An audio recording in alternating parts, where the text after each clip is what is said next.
Good morning, everyone. I've got someone trolling me in the comments already, and it's my co-host, Mike Niziolek. This is Mind Your Banners for Friday, October 11th, 2024. I hope you're happy with yourself. He is Mike Niziolek. I'm Zach Osterman. We'll see how this goes. We've done some live stuff before, primarily, I think, live post-game reaction shows for football.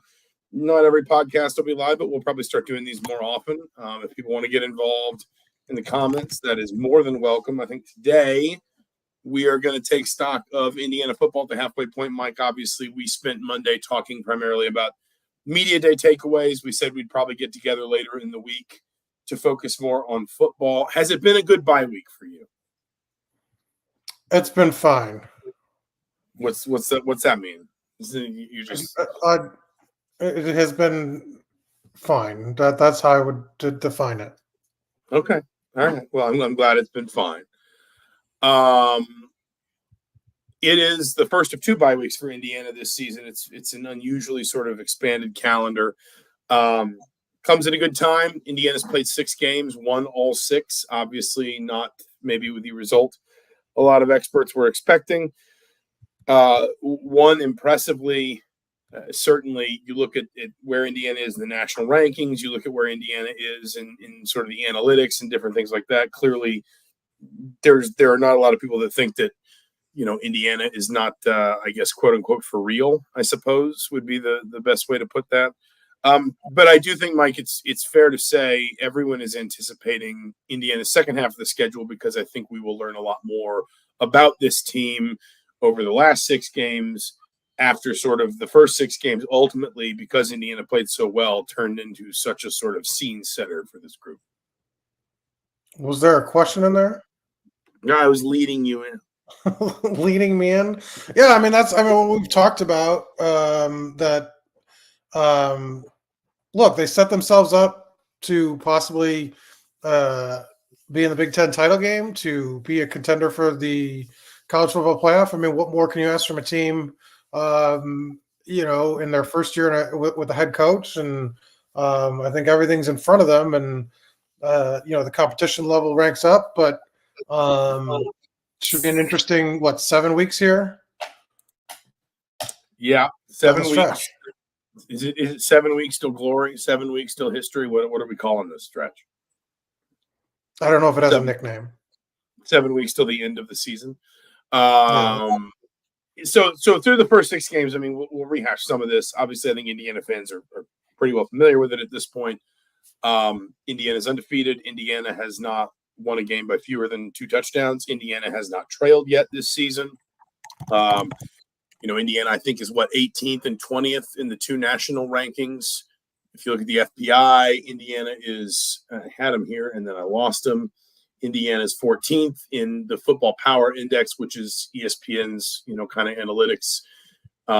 They have obviously shot up a lot of the other sort of charts and things, S&P Plus, stuff like that.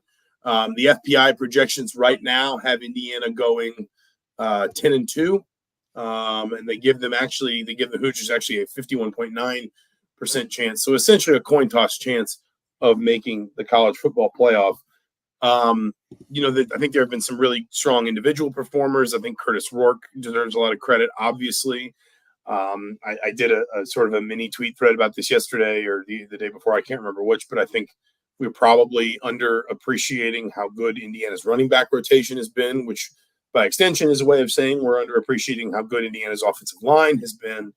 But this is a team that, particularly offensively, has an argument as the best in the country. And I don't know that it is the best offense in the country, bar none. I think it's almost certainly the best offense in the Big Ten through these first 6 games. But that's the kind of company you're keeping. And we can talk a little bit about reframing expectations. But Indiana offensively in particular has put itself kind of in the room with the nation's absolute best, and it's been impressive to see. Well, I was going to ask you, because you mentioned Roy, I think he's obviously You know, MVP through first 6 weeks, especially in the offense. But who's your non-Rourke offensive MVP through first 6 weeks? I feel like I'd probably have to split between Justice Ellison and Tyson Lawton. And I've gone to bat for Elijah Surratt. I think he's had a really good season. But Indiana has something like 7 more rushing touchdowns than any other team in the conference. And, I think that entire sort of dynamic has flown a little bit under the radar because Indiana splits those carries up. They don't seem to want to have. I mean, by Curt Cignetti's own sort of description of how he handles the running back situation, I'm not sure they want to have that one bell cow back that is getting, 30, 33 carries or 35 touches a game or whatever. But like if you take those top 3, and this is even removing Elijah Green, who when he's been given kind of the opportunity has been pretty explosive, from that running back spot.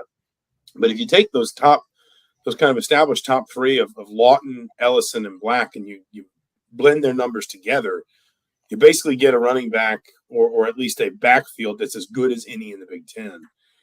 And that's, again, I think this also goes back to we probably need to put a little bit more respect on the offensive line.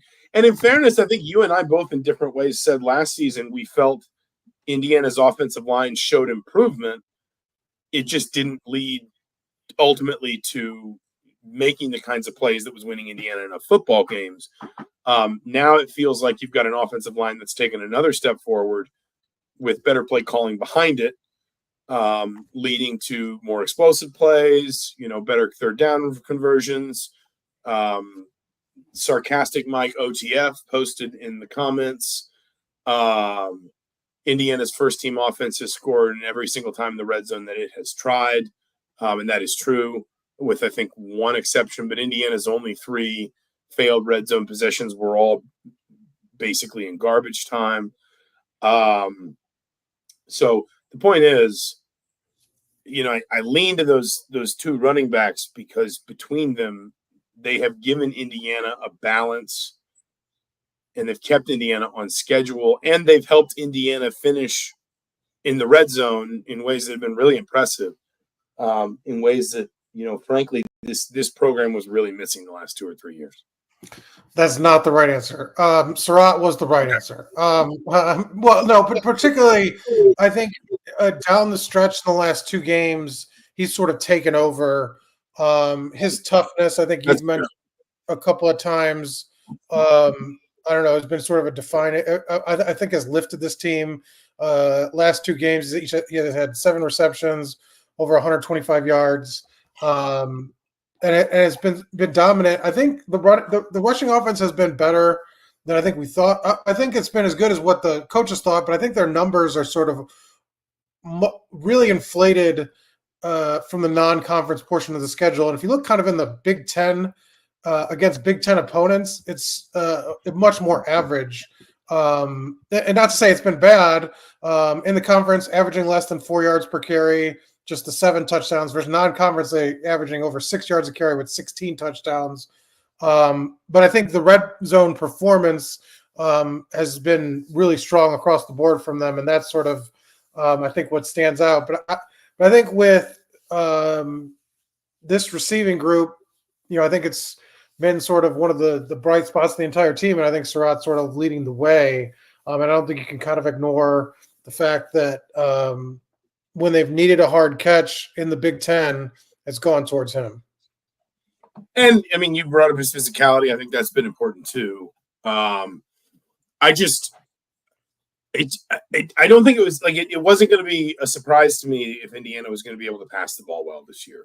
Between the staff's background, Rourke's resume, just the sheer tonnage of talent, and I wouldn't have expected, for example, Donovan McCulley to not even really crack the rotation, but he did have a touchdown.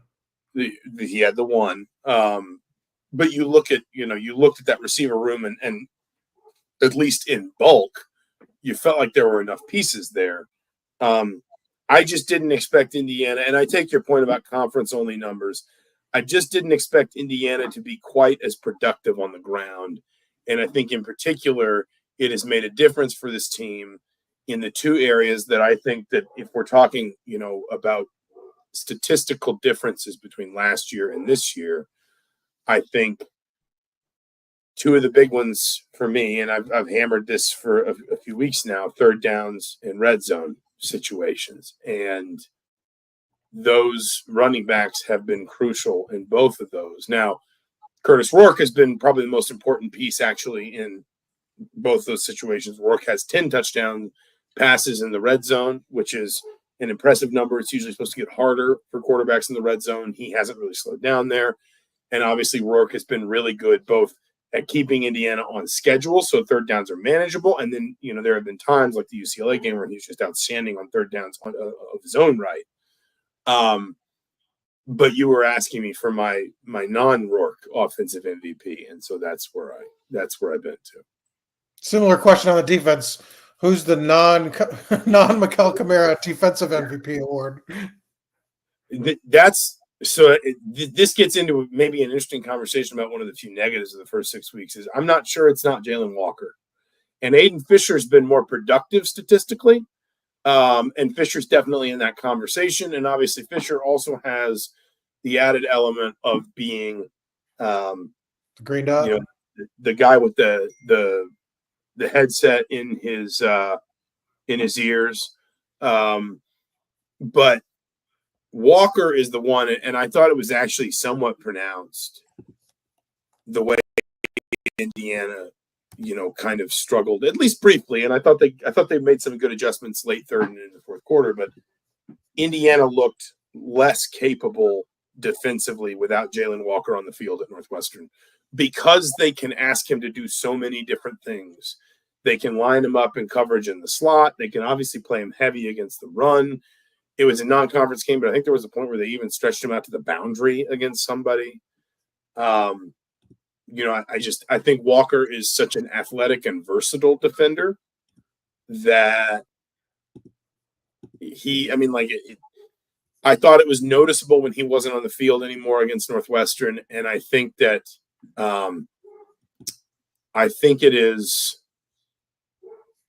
it is going to be interesting to see what Indiana's worked on if he's not healthy coming out of the bye week. Curt Cignetti really didn't give us an update after the Northwestern game. I don't expect he'll give us one on Monday when we talk to him next on Jalen Walker. I guess it was like an arm or a shoulder. It looked like it was what happened. I will be very interested to see what this defense tries to do to compensate for not having him on the field if he can't play against Nebraska. Yeah, I mean, they talked up, and Mikel Kamara talked up kind of his toughness that a couple times last year or in the last 2 years he's been kind of counted out with injuries, and Cignetti mentioned that as well, and didn't end up missing much time. But yeah, it looked like an upper body injury. He wasn't moving his arm as he left the field, and we'll kind of see. That would be the kind of the first major injury to a starter since Nick Kidwell in the preseason. So, I mean, that's some adversity, they'll face here maybe coming up next week. Isaiah Jones stepped in to the sort of starting lineup, and then they went to some 3 linebacker sets with Hardy coming in off the bench as well. Yeah, I mean, he's a good choice. I think, Aiden Fisher is probably just the easier one just because of I think his leadership, like you mentioned, he is the guy that kind of is responsible for all the communication in the back end. He's also leading the Big Ten in tackles. So one of the national, I think top 10 in the nation, 2 in the category. So, I mean, just been very productive. Has rushed the quarterback well when he's needed to, has 11 quarterback pressures.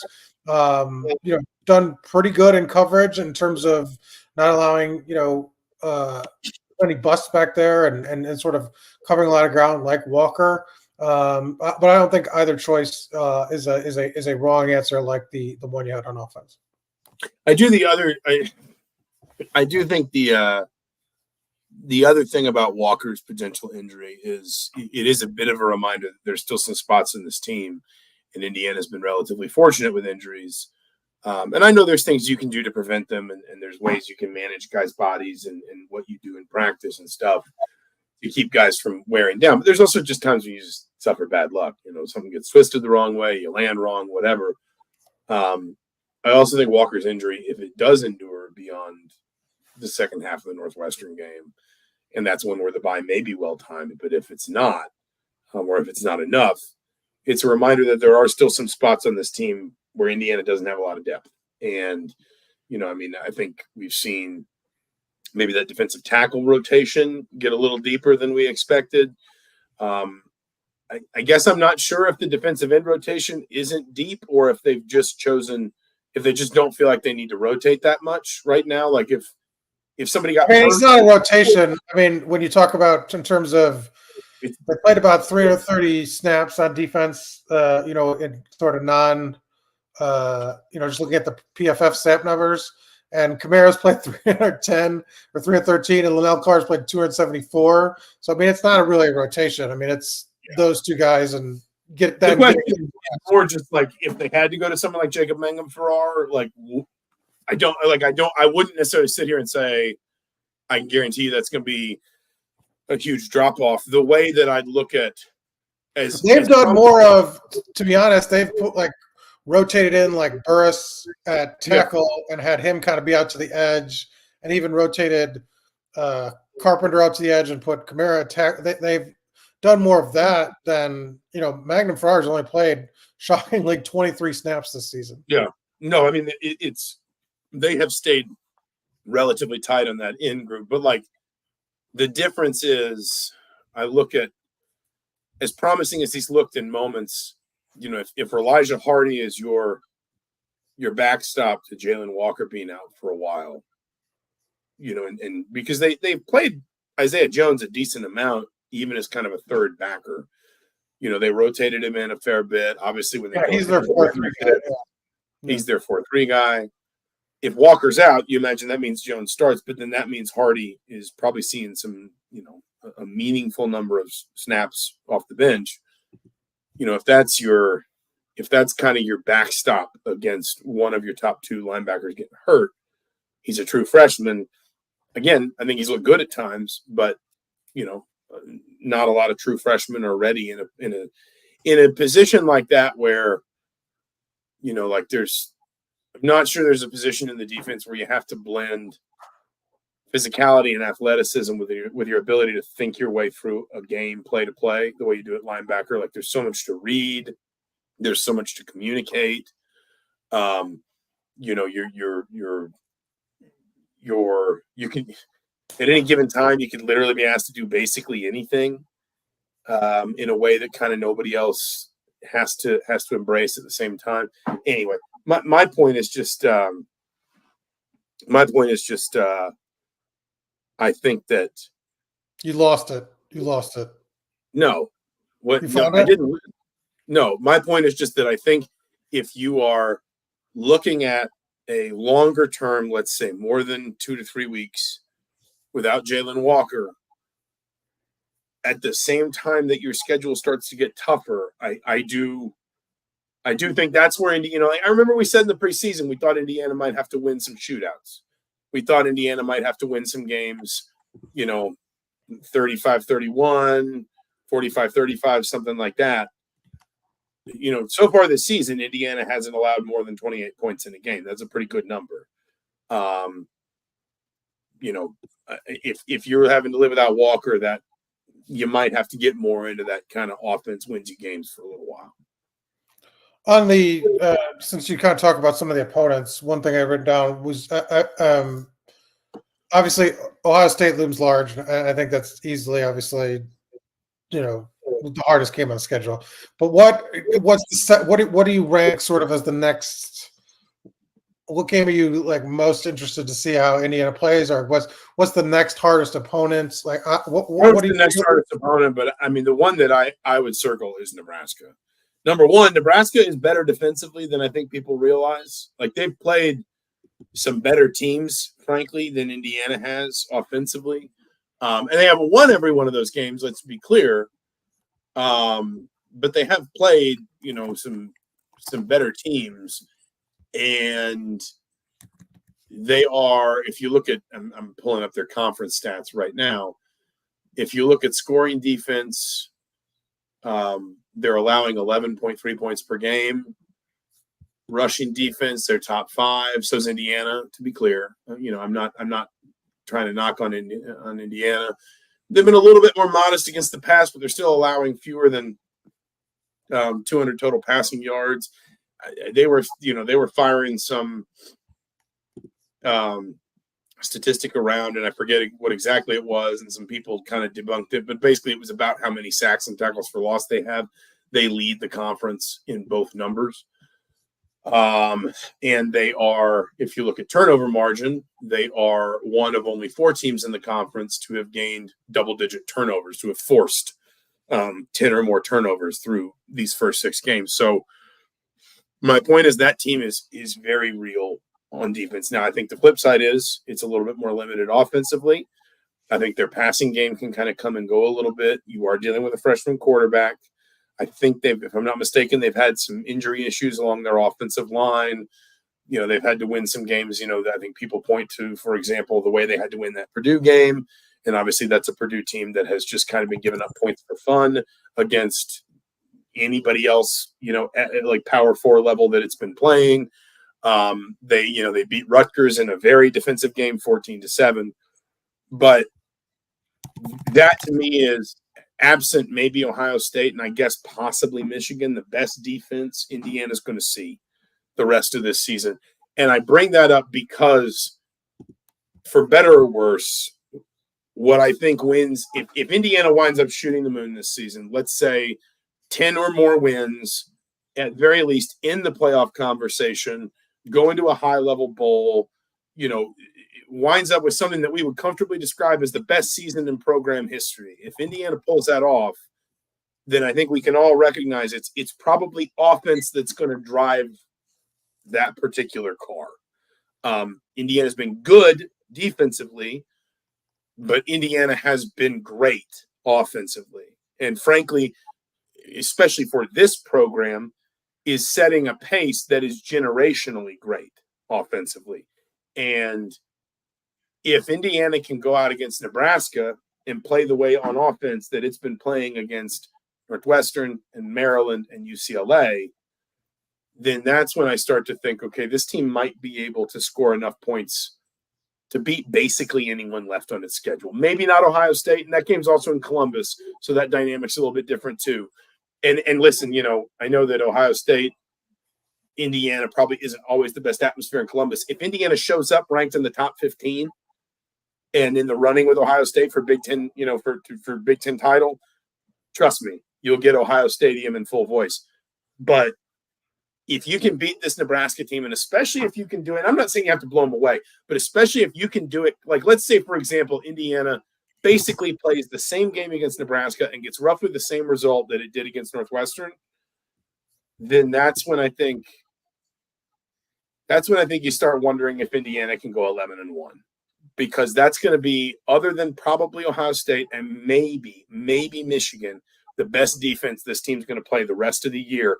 And if Nebraska can't slow Indiana down coming off a bye week, yes, Indiana's going to have time to game plan, but so is Nebraska. If that Nebraska team cannot slow Indiana down offensively, then you start to wonder who can, especially in Bloomington, where Indiana's going to play 3 of its last 5 games. So that's probably why I would pinpoint Nebraska.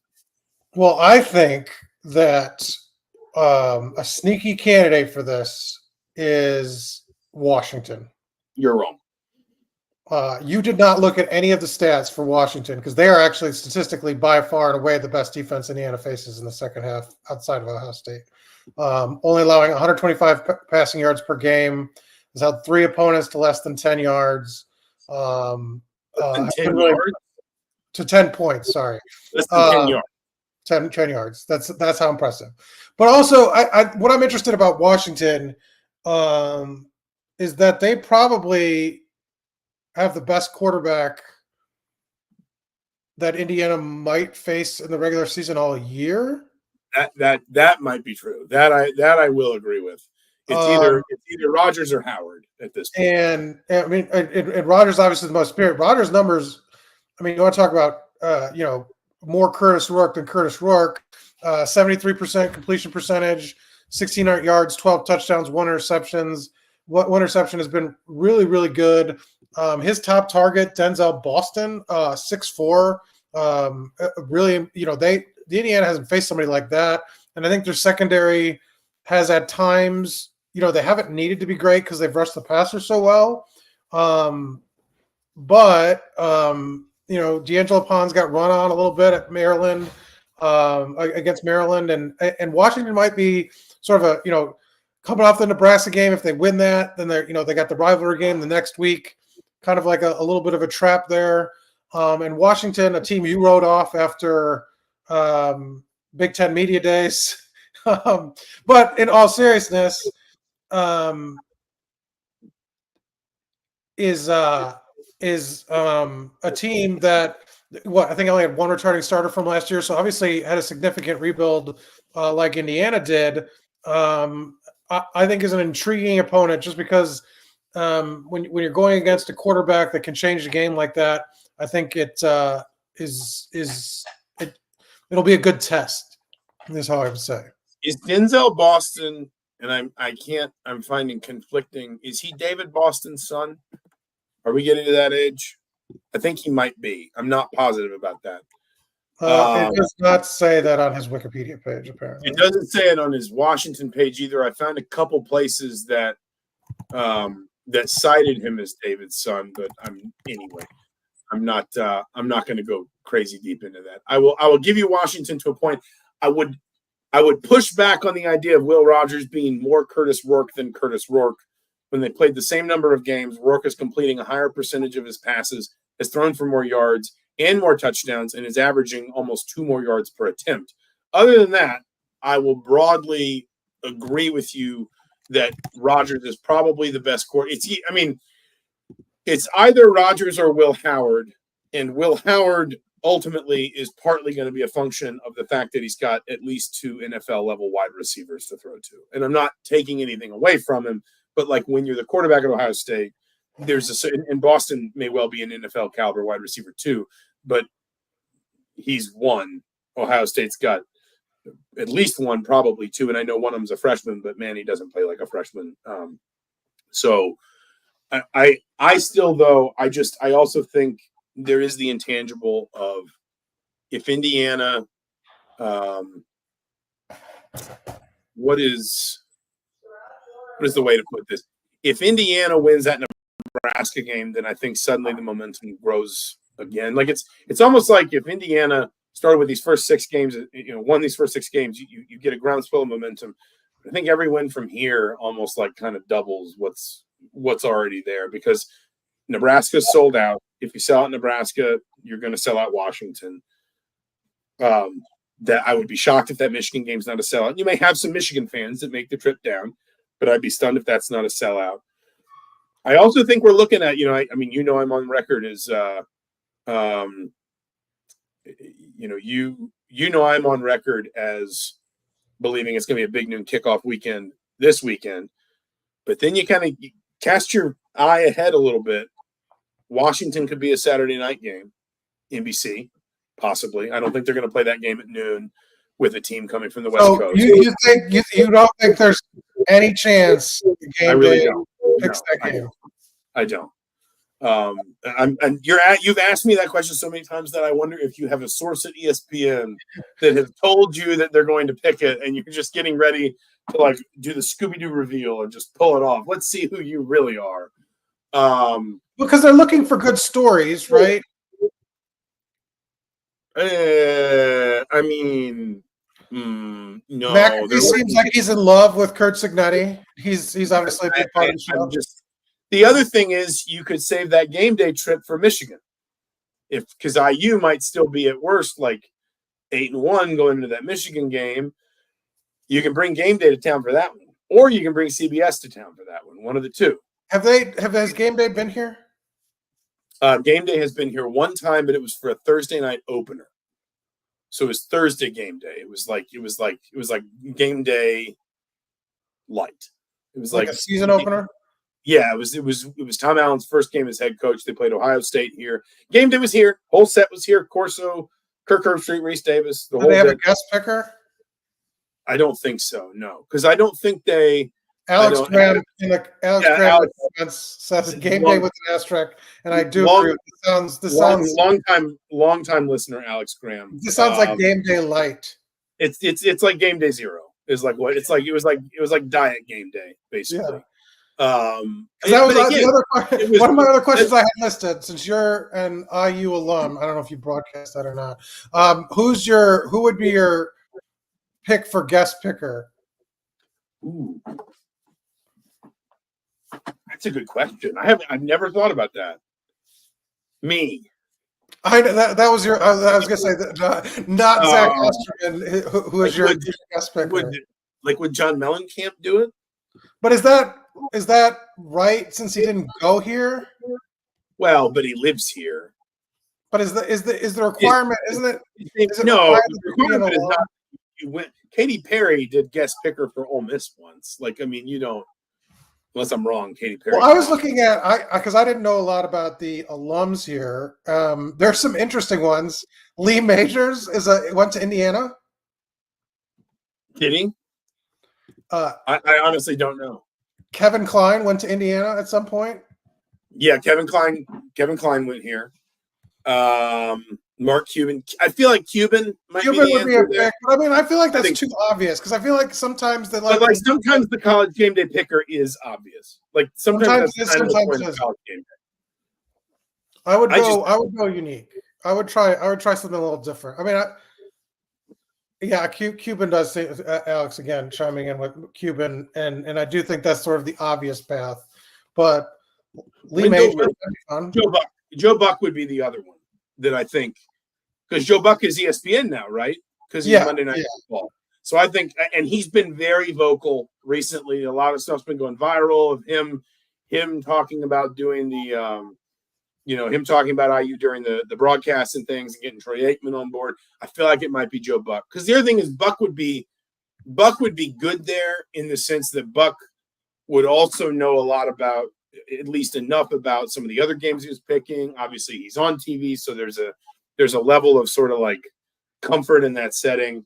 Also, I think Jonathan Banks went to Indiana. Breaking Bad. Banks did go to Indiana. Yes, he did. That'd be a fun one, don't you think? I mean, yeah, I'm still leaning more toward. You're leaning towards sports and not the sort of. Well, but sports, but sports personalities. I mean, like Mark Cuban is a big personality in sports. His profile with IU athletics has risen pretty substantially in recent years. Joe Buck is a big personality within sports who now has a direct relationship with ESPN. My suspicion, if Game Day did come to Bloomington, I would probably go with Joe Buck. That would be my answer. After me, I would be number one, and then Joe Buck would be number two, basically. So that's we're really held in similar esteem in IU circles. People they often can't think of Joe Buck without also. But do you think so? But do you think they go to? It's at least the 33-minute mark of this podcast. So you have to.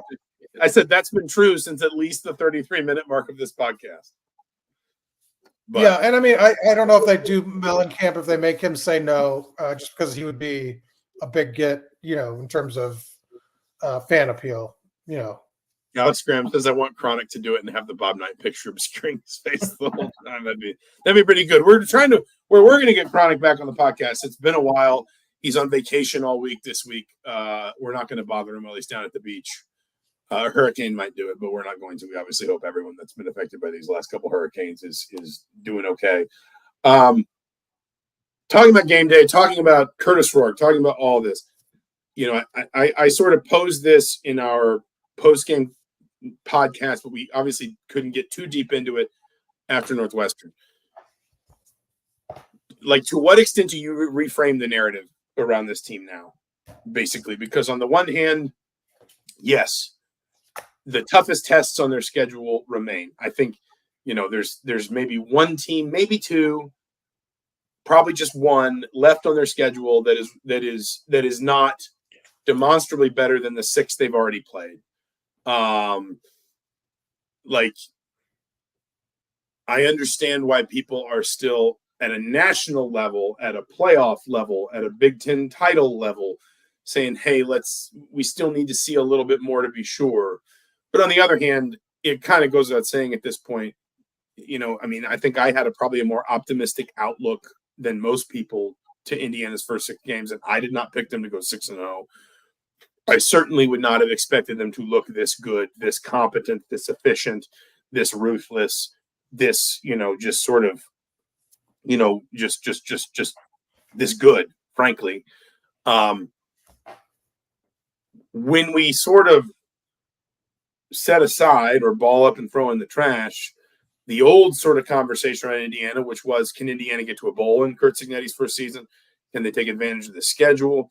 Can they keep Curt Cignetti's streak of 13 straight? Can they extend 13 straight, winning seasons to 14? Can they beat Purdue? Can they win their bowl game? All that. If we push all that to the side and acknowledge that Indiana's kind of graduated past a lot of that, like, to what extent do you reframe expectations around Indiana's season? What is a success? What is, I don't want to say a failure, because I don't think Indiana really can fail at this season at this point, other than like a total collapse, lose their last 7 games. But what is maybe, falls short of expectation, I guess, if we're bearing out like at least the minimum number, there's at least 7 games left in this season. Like, what do you expect from this team? Well, I think anything less than probably 9 wins is a disappointment from where they're at now. And I think 10 wins and the Citrus Bowl is probably where I would guess that they end up. And anything above that, I think, would be just like an astounding sort of run for this team. Because I do think when you look at their schedule that they can only afford to probably lose 1 game. Yeah, I think that's fair. To make the playoff. From a playoff perspective, yeah. And that's going to be really hard, obviously. And that would probably include a win in the Big Ten title game. But I think double-digit wins, like you mentioned, first time ever in program history. Probably the most, the best bowl that is available to Big Ten teams beyond the playoff. And then, I think a bowl victory would do a lot for this team. One of the things bowl, by the way. Now, because we've moved away from the New Year's Six, and all those New Year's Six bowls have gotten folded into like the quarterfinals, semifinals, like all the playoff stuff. The Citrus Bowl is the top of the line in the Big Ten if you don't make the playoff.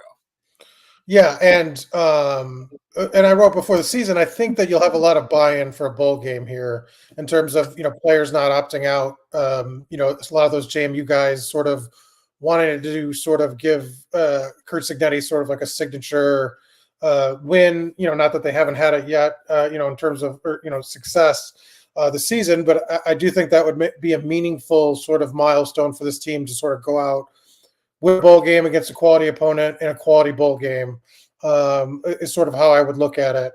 I think, the longer you're in the playoff discussion, that's an amazing sort of accomplishment for this team, this program, these fans.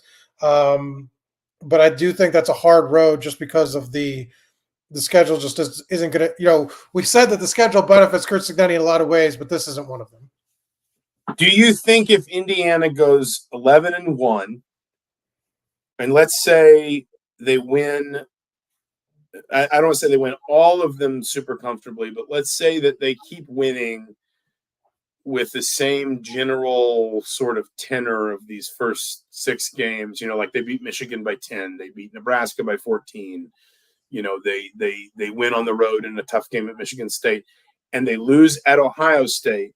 And that loss to Ohio State because of the Big Ten tiebreakers. And I talked to on our good friend Jim Coyle's show this morning. Like, I tried going through the tiebreakers really quickly after Northwestern, and they're just so messy because the Big Ten's not split up at all anymore. Everybody's got to go into the same bucket, and then we've got to work out all the tiebreakers. But obviously, you're not playing a balanced schedule, so it's not going to be until like probably week 11 or week 12 that we really have a firm idea of if this happens, this team goes, and so forth. If Indiana wins with some style 5 of these last 6 games and loses a competitive game at Ohio State, but that loss at Ohio State precludes them because of the tiebreakers from the Big Ten title game, do you think Indiana still makes the playoff? Well, it depends how everybody else so then does Ohio State, because Ohio State will have wins. Because it means Ohio State will have beaten Oregon, Penn State, Oregon or Penn State, and then one of those again. And then it's the same for those teams. If Penn State then wins the Big Ten, they have one win over Ohio State and one loss. Does Indiana have anything that stacks up their resume against those teams, those 3 teams? Well, but Indiana doesn't necessarily Indiana can make the playoff with those 3 teams, though. I mean, that can happen. I think the question is probably more, and I know you've got to get out of here in a couple of minutes, but I think the question. Do you think the Big Ten is getting 4 teams? I think the question in that scenario probably comes down to more, how would the committee stack up a 9-3 SEC team against an 11-1 Big Ten team? If the 9-3 SEC team was like Ole Miss with some good wins, but 2 more losses against Indiana with some decent wins, Washington probably a decent win, Nebraska, Michigan, but maybe not the signature win that an SEC team might get, even if they only go 9-3. Does that make sense? I think a 2-win difference against an SEC team would probably go to the way of Indiana, but a 1-win difference wouldn't. I agree with. I think I broadly agree with that. I also agree with probably your general assessment. I think 9 wins would be a successful season from here on. I think certainly getting to double digits. Indiana's literally never had a double-digit season in wins. I think that would be a landmark achievement. I think winning a bowl game, frankly, of any description at this point is just something Indiana needs to do to get that 30. But to do it in the Citrus Bowl to do it in a Citrus Bowl would be even to do it in an Outback Bowl. It's called the ReliaQuest Bowl now. I'm not going to call it the that. ReliaQuest Bowl does not sound as impressive. No, even to do it in an Outback Bowl against a presumably impressive team. Both of those games, I think, are still SEC opponents. I know the Citrus is. Just to get that, I mean, it's kind of one of those where, we've talked about this before. If Indiana went 6-6 and then won its bowl game, just getting that streak off its back, and in the same way that Indiana went 20 years or 17 years or something as the last Power 5 team to in terms of, I think Indiana hadn't been ranked between 1993 and 2019, and they got ranked for 1 week in 2019 or 2 weeks because they beat Northwestern, then they had a bye week, then they lost at Penn State. But it was just getting that off their back so that every time that ESPN or whoever flashed the graphic up and Indiana wasn't the last team to, the team that's furthest from its national ranking anymore. Those are little things, but they add up when you don't have to answer for them anymore. I know you've got to go. I have 2 quick questions. All right. And then we also have to acknowledge really quickly, Marquez, I'm not sure what vowel we're missing there. Antoine Randall, guest picker. I think that would be a bit of a dark horse, but I think Randall's working right now. I think he's on the NFL staff, so that could be tough. Is he with the Lions or maybe the Bucs? Unless they're on a bye. Yeah. What? That was the Lions. But so do you playoff or no for you? Do you think? I still think that's probably a bridge too far for this season. I don't think it's. I mean, if you'd said playoff or no, even after the UCLA game, no, just go where they're at. You have to acknowledge just that they have a shot. Yeah, I think that's probably still a little out of reach for this team, but I don't think it's impossible. Yeah, I think we're in alignment. My last question: your prediction for the Purdue final score? Does Indiana over or under 77 points? Under 77. Under 77. We've witnessed it. To think about what 77 requires, I mean, you kind of don't realize just how much you have to score to get to set. That's 11 touchdowns in 4 quarters. The one thing I will say is that rivalry game has a proud and sordid history of bad teams sneaking up on good ones. I don't think that would happen here. But I could see a world where Purdue's got enough fight in it to push back a little bit. I think more likely than not, you are looking at, Joe Tiller did this to Indiana a couple times. You're looking at a 52-7, kind of you're looking at a a name your score kind of game, and who knows where anybody's going to be health wise at that point, and all those different kinds of things. But if, for example, Indiana's 9-2 going into that game, and Purdue is just very clearly like trying to squeeze the last air out of the balloon so the season can end, that's when I think you're looking at maybe Indiana winning that by 35, 40, maybe even more points. Curt Cignetti asks, "What's the most points we've ever scored in that game?" and shoots for one higher. That's my prediction. Did you watch the rivalry game last night? The Coastal Carolina James Madison. They named their score as well, right? I took in. Okay, we're not going to read that one out loud on the podcast, Mark. I'm sorry. Thank you all for joining us. This has been fun. We'll do more of these. Again, I don't know that every one of our podcasts will be live, but we will try to do more of these and get people involved. We'd love for these to be more interactive now that we've moved over to StreamYard as a hosting platform. And obviously we will be back next week to more in-depth preview Nebraska and probably start talking about in more pointedly about our basketball expectations, because it is very much moving toward that season. We are today just 16 days away from the exhibition at Tennessee. But for now, for the Indianapolis Star and the Bloomington Herald-Times, he's Mike Niziolek. I'm Zach Osterman. This has been Mind Your Banners. Thank you so much for listening. Have a great weekend, a bye weekend. We'll talk to you soon.